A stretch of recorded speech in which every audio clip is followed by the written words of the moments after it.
Hello, my name is Adam Solovey, and I will be discussing a review of extraterrestrial mining robot concepts by R.P. Mueller and P.J. Van Sasanti, published in Earth and Space 2012. The work can be summed up as robotic mining being a key technology for harvesting regolith, minerals, ice, and metals on extraterrestrial bodies. Terrestrial mining has advanced in such a way that autonomy and teleoperations are very common, and humans are slowly being taken out of the loop. The paper attempts to summarize and review concepts and challenges for extraterrestrial mining rovers.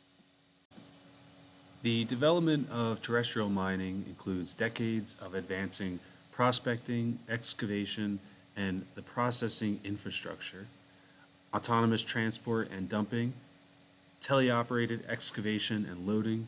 Examples of this would include mines that go so deep that the temperatures exceed 100 degrees Fahrenheit, which would fatigue any human, so the worker stays on the surface with a remote control to operate the equipment down below. Also, cooperation between humans and machines, increased human safety, and increased sensor-driven solutions like LiDAR mapping with a goal to produce data-driven solutions. This chart depicts some of the resources on each body. Though the existence of these materials are known, the specific locations, characteristics, and quantities are not yet developed. There was an emphasis on the inner solar system being very metal-rich and the outer solar system being very ice deposit rich. The authors note ice deposit knowledge in lunar PSRs like icy regolith composition and depths is the most crucial information of all the materials listed here. The 5 areas of in situ resource utilization, or ISRU, includes prospecting, consumable production, manufacturing and construction, energy production, and reuse. Prospecting includes mineral and water mapping and characterization, where in the next year or two we might see NASA Viper rover lead the effort for science-focused prospecting. Consumable production may include oxygen extraction, water mining, and also mining for rare earth metals. Mining rovers must enable a way to result in regolith being processed for its resources. Manufacturing and construction is to create in situ materials into building blocks, landing pads, and other structures. Utilizing the regolith on the moon would save a ton in launch costs. Energy production, like solar arrays, fission reactors, are instrumental. Every habitat, piece of equipment, and rover will require energy to sustain a colony. Reuse is also important, like recycling trash, water, etc. The ISS demonstrates how recycling resources in space can save launch costs and enable self-sustainability. Extraterrestrial mining challenges are listed below, starting with a lower reaction force excavation in reduced gravity. Equipment will not have the luxury of using its own mass to inflict forces into the regolith due to having lighter equipment for launch purposes. Percussive forces and making smaller bladed cuts can reduce the reaction forces needed to excavate. Operating in regolith dust environments could prove to be difficult.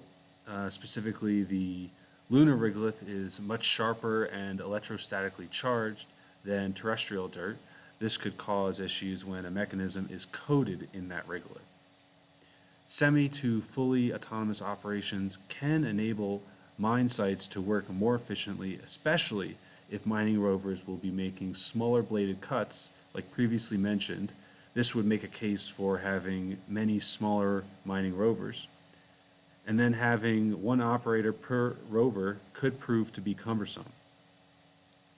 In addition, the communications delay could prove to be difficult. The moon communication delays are only 1 to 2 seconds, which is not an alarming concern until we consider that Mars commands and information could be delayed by 11 to 40 minutes. autonomy on the moon could prove to be essential practice for Mars operations. Next, unknown regolith composition and obstacles. Prospecting missions will need to be ramped up in order to obtain this information. It's been claimed that we have mostly exhausted what we can do from orbit, or at least the information that we can gather, around the moon, and land surveying is the next step. Reliability in thermally extreme radiation environments. Not only will rovers have to survive these conditions, humans will be less likely to be tasked to fix rover issues. This can be concluded because an interaction between humans and the lunar environment puts them at risk of that radiation, the temperature issues, and also exposes them to regolith inhalation. Operating in constant darkness can also be an issue for vision, SLAM models, and power issues.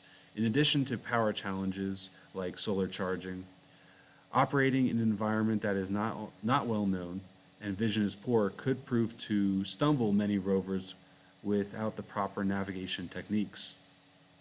Lastly, communication will need to be robust. The moon does not have an advanced communication relay in orbit to speak with a rover. It must be in line of sight of Earth. This could involve operating in a deep PSR and laying a relay station at the top of the crater walls, or tasking the rover to pop its head up every once in a while to receive tasking and relay information. The paper goes over two sources for developing robotic mining mechanisms. This includes the Lunabotics Mining Competition and NASA SwampWorks. Lunabotics has focused on collecting as much regolith as possible in a short period of time. This methodology has resulted in bucket ladders being the most common rover end effector developed. NASA also has SwampWorks, where reduced gravity and no time limits are the driving factor for excavation design. Their Razor rover has two counter-spinning bucket drums to overcome reduced mass.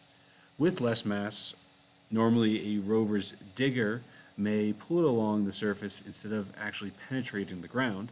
So with these two bucket drums, they aim to cancel out the horizontal forces. It is stated in the context of the competition that the bucket ladder is the more efficient system in terms of mining, production, and energy used. And lastly, to critique this paper, the arguments made are strong for using the lunar ice for fuel depots in LEO to extend those vehicles out further out into the solar system and reduce launch mass of the rocket. There is a fair overview of the current development of terrestrial mining technology that proves to set the expectation of what humans should adopt for space mining. The challenges specified for lunar mining rovers are well defined, though there needs to be more evidence to support an endorsement by these authors for bucket ladder excavation. And my thoughts on bucket ladders versus bucket drum excavations systems are as follows. Bucket ladders do have an edge in mining rates compared to the bucket drum. A bucket drum is an excavation and storage device combination, and in order for the bucket drum to deliver its contents, the rover must stop digging and spin its drum in the opposite direction in the delivered location or to a handoff rover. This type of design compromises digging rates for simplicity of that mechanism. The bucket ladder can dig and dispense its collected material at the same time because the two mechanisms are separated. This type of methodology has proven itself in the farm industry with harvesting tractors.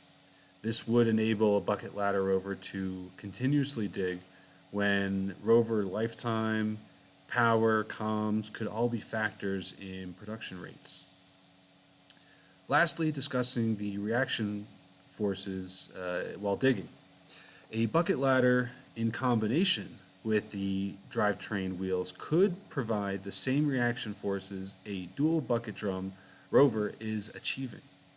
Additionally, Razor does not provide any vertical downforce for which could cause the rover to be lifted into the air, for example, when it comes across a larger rock that is too difficult to break. With a bucket ladder digging at a reasonable depth, it could provide those vertical forces to keep the wheels on the ground. This paper does an adequate job of detailing the basics for mining rovers and the technology that will need to be advanced for mining on extraterrestrial bodies. Thank you.